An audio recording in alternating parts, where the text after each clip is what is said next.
할렐루야. 오늘도 수요 기도회에 참여한 여러분 환영하며 축복합니다. 오늘도 함께 말씀 속의 기도의 제목을 찾아 말씀 붙잡고 간절히 기도할 때 말씀의 은혜가 기도의 능력으로 나타나는 은혜가 있기를 주님의 이름으로 축복합니다. 이 시간 우리에게 주시는 하나님 말씀은 사무엘하 9장 1절로 13절까지 말씀인데요. 이 말씀으로 내게 은총을 베풀리라 라는 제목으로 은혜를 나누고자 합니다. 자, 오늘 본문 말씀은 다윗이 이제 사울의 집에 남은 자를 찾아서 은혜를 베풀겠다라고 하는 내용이 이루어지는데요. 그래서 은총을 베풀리라 라고 하는 이 말이 총 3번이나 반복해서 쓰입니다. 우선 첫째는 1절에서 사울의 집에 남은 사람에게 은총을 베풀기 위해 그 남은 사람은 있는지를 물어볼 때 내가 그 사람에게 은총을 베풀기 위해 그를 찾는 것이다 라면서 이 얘기를 하고요. 둘째는 이제 2절에서 사울 집의 종이었던 시바라고 하는 사람을 찾아서 그에게 다시 한 번 더 내가 사울의 집에 남은 사람에게 은총을 베풀고자 한다. 그러니 남은 사람이 있는가? 라고 물어볼 때 그에게 은총을 베풀고자 한다라고 이야기한 것이죠. 그리고 셋째는 7절에서 이제 그렇게 애타게 찾던 사울 집에 유일하게 남아있던 사람인 무비보셋을 왕궁으로 불러 드디어 만나게 됩니다. 근데 그가 두렵지 않겠습니까? 그 두려움에 떨고 있는 무비보셋에게 무서워하지 말라 하면서 내가 너 부른 이유는 너에게 은총을 베풀기 위한 것이다 라고 이야기하는 내용으로 이루어져 있습니다. 그래서 총 3번 내게 은총을 베풀리라. 그래서 오늘 이 말씀의 주제는 은혜입니다. 이것은 마치 어떤 한 자수성가한 부자가 옛날에 정말 힘들었을 때 자신을 도와주었던 어떤 사람을 찾는 것과 마찬가지 같아 보여요. 그래서 그때 내게 큰 도움을 주었던 그 사람에게 어떻게든 내가 신세를 갚고 싶어서 애타게 찾다가 그를 찾아 뭔가 은혜를 갚고 신세를 갚고자 하는 것과 비슷해 보입니다. 그런데 결정적으로 다른 게 뭡니까? 우리가 알다시피 다윗이 사울의 집에 어떤 신세를 진 게 아니잖아요. 오히려 사울 왕과 그 가문은 다윗의 인생을 짓밟고 그의 청춘을 그 인생에서 완전히 삭제시켜버린 정말 악한 사람들이었죠. 사울 왕 때문에 다윗은요, 가장 아름답게 젊음을 꽃 피워야 했던 풋풋했던 그의 20대를 10년 넘게 광야에서 도망자 신세로 보내면서 정말 그 청춘을 통째로 날려버렸습니다. 그러니 얼마나 화가 납니까? 얼마나 안타깝습니까? 다윗이 뭐 잘못한 거라도 있어서 그렇게 도망자 신세가 되었다면 그에 합당한 벌을 받는구나라고 생각할지 모르지만 오로지 사울 왕의 시기심, 그 때문에 그 고난을 당한 걸 생각하면 이 다윗의 입장에서는 너무나 억울하죠. 그 어떤 것으로도 보상받을 수 없는 큰 피해를 입은 것에 대해 은총이 아니라 오히려 복수를 해준다 해도 시원치 않을 것입니다. 그런데 다윗은 오히려 사울 왕이 핍박했던 그 시간이 하나님이 자신에게 은혜를 베풀어 주신 시간이었노라 고백하고 있는 것입니다. 어떤 은혜를 입었을까요? 사울 왕의 핍박이 있었기 때문에 그 덕분에 자신이 이만큼 연단을 받아서 훌륭한 인격의 왕으로 성장할 수 있었노라 그렇게 생각한 것입니다. 생사를 넘나들던 그 과정에서 평생 자신을 위해 생명 바치는 믿음직한 충신들을 얻을 수 있었음에 감사할 수 있었던 것이죠.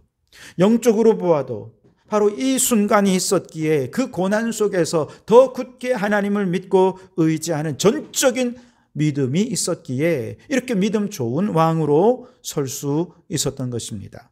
무엇보다 사울 왕의 포악함은 다윗과 사울의 아들 요나단 간의 우정을 더 돈독하게 해주는 계기가 되었습니다. 사울 왕 덕분에 다윗은 요나단이라고 하는 일평생 가장 귀중한 친구를 얻게 될 수 있었던 것이죠. 어찌 보면 인생의 가장 암울하고 가장 절망적인 시간을 믿음의 눈으로 바라보니까 그 시간이 자신을 성장시킨 은혜의 시간이었고, 자신을 괴롭힌 사울을 미워하기보다 오히려 사울의 집 사람들에게 내가 받은 은혜를 갚아주고자 하는 마음이 더 크게 나타나는 그런 시기였던 것이죠. 그래서 다윗은 사울의 집 사람들을 그렇게 애타게 찾았던 것입니다. 지난주에 우리 아들 도용이가 친구들과 서울에 1박 2일 놀러 갔다 왔습니다. 갔다 와서 도용이가 이런 얘기를 합니다. 아니, 왜 우리를 서울에서 키우지 창원까지 내려왔어요. 서운해하는 겁니다. 막내 성현이는요, 지난주 토요일 날 저녁에 저 합성 감리교회 다니는 친구가 그 교회에서 이제 청소년들 행사가 있어서 친구를 초대해야 되는데 초대할 친구가 없으니 제발 좀 와달라. 하도 와달라고 해서 가기 싫은데 갔다는 거예요. 그리고 이제 갔다 와서 저에게 뭐 이런저런 얘기를 했습니다만 그 중에 교회가 아주 크고 좋더라고요. 뭐 이런 얘기를 하는데 그 뉘앙스가 굉장히 부러워하는 뉘앙스였습니다. 저는 우리 아이들이 가장 행복한 신앙생활을 하고 젊음을 꽃피워야 할 때에 모든 젊은이들이 모이는 저 서울로 대형 교회도 아닌 이 지방의 작은 교회에서 아버지가 목회하는 것에 대해 우리 아이들이 얼마든지 서운해할 수 있다고 생각합니다. 점점 지방은 소멸되고 모든 컨텐츠가 다 서울로 모이는 이 시대에 서울에 살면서 서울의 문화를 향유해 보고 싶은 그런 마음이 얼마나 크겠습니까? 할 수 있으면 우리 아이들도 기회가 되면 서울에 가서 살아보는 것도 나쁘지 않다고 생각합니다. 그리고 대형 교회에서 멋진 밴드와 함께 찬양도 하고 수련회도 다니고 그런 신앙생활 해보고 싶은 마음 갖는 것도 충분히 이해가 가고 언젠가 그런 교회에서 신앙생활 해보는 것도 좋으리라 생각합니다. 그렇다 하더라도 저는 우리 아이들이 다윗과 같은 마음을 가졌으면 좋겠어요.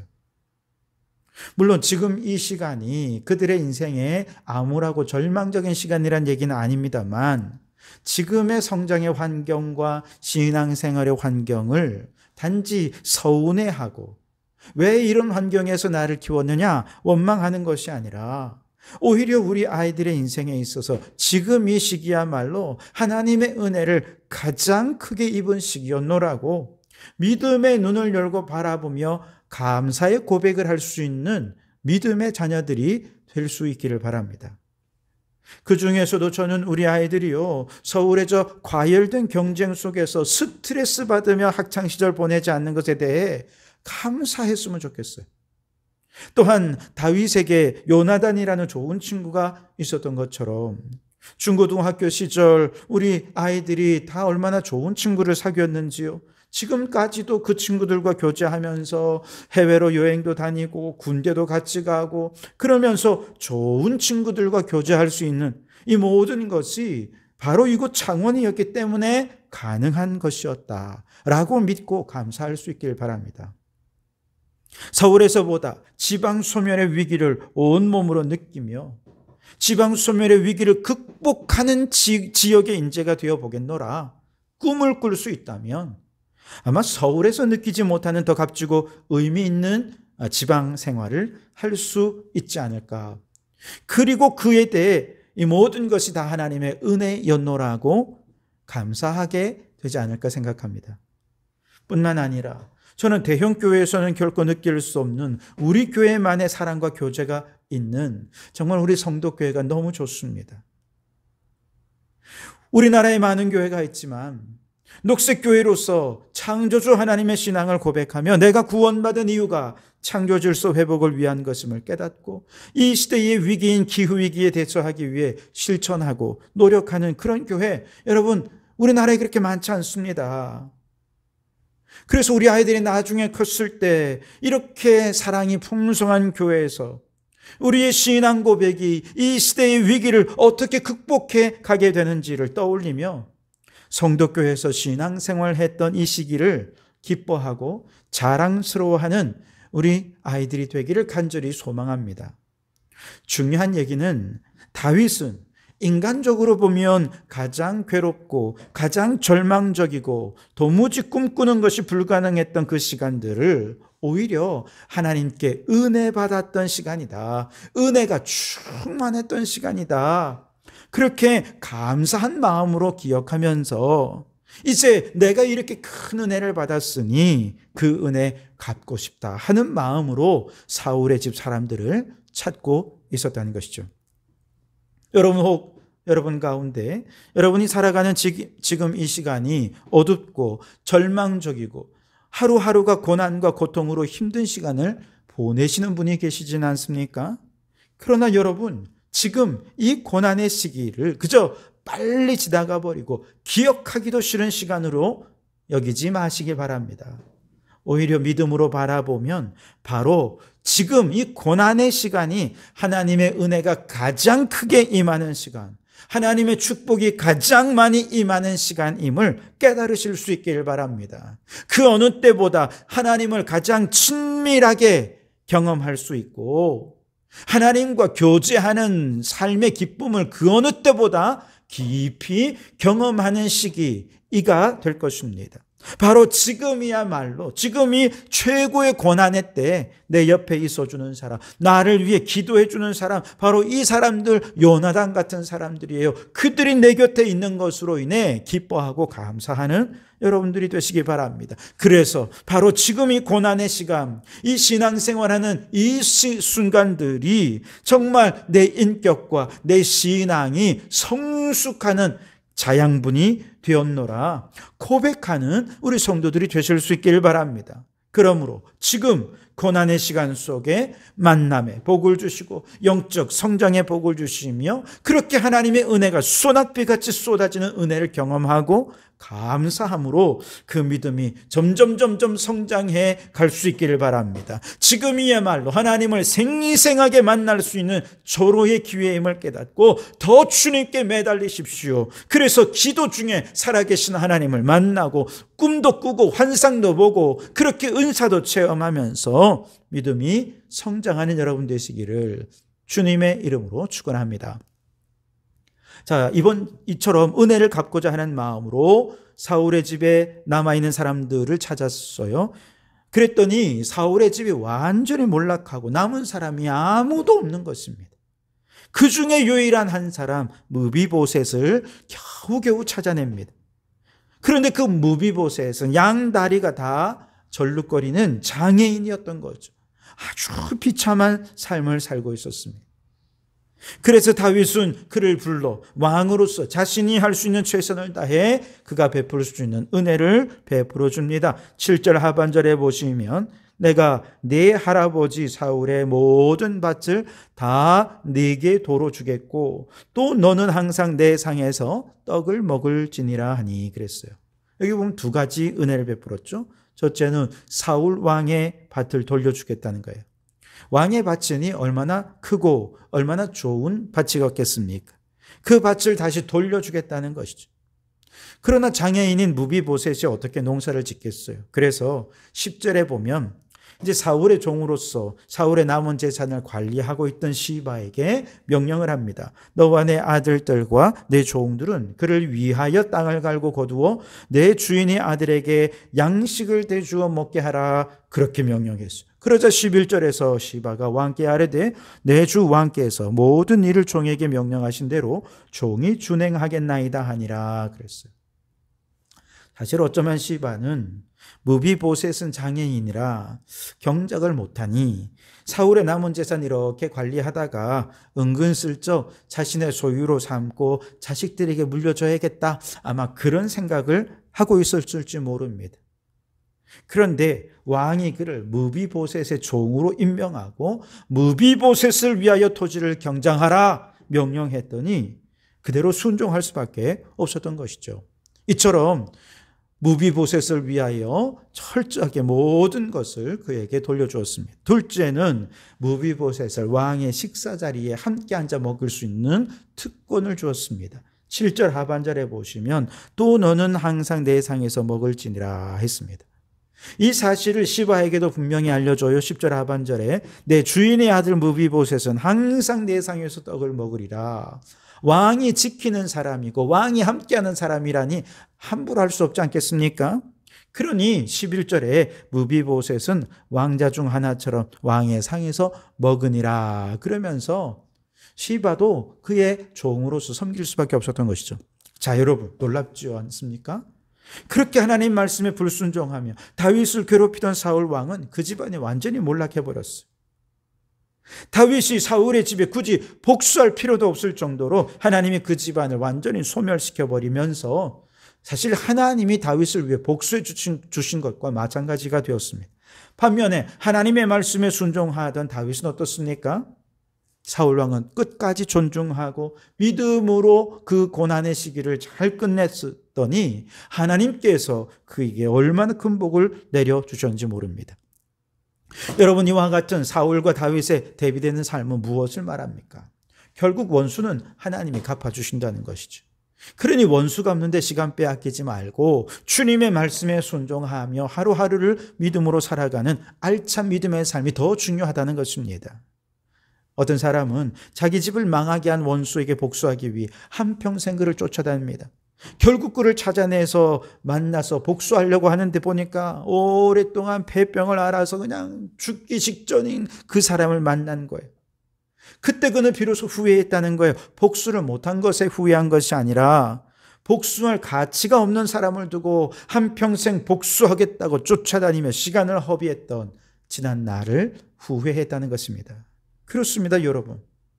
우리 중에도 예를 들어 사기를 당하거나 뺑소리를 당하는 것 같이 정말로 억울한 일을 당하면요, 모든 삶이 무너집니다. 일상이 파괴되죠. 그러면 사람들은 어떻게 합니까? 어떻게든 사기범을 찾고 뺑소니범을 찾아 복수하려 하지 않습니까? 그러나 설령 그를 찾아서 복수해 주었다면 여러분 속이 시원하겠습니까? 영화에서 보듯이 그렇게 통쾌하지 않습니다.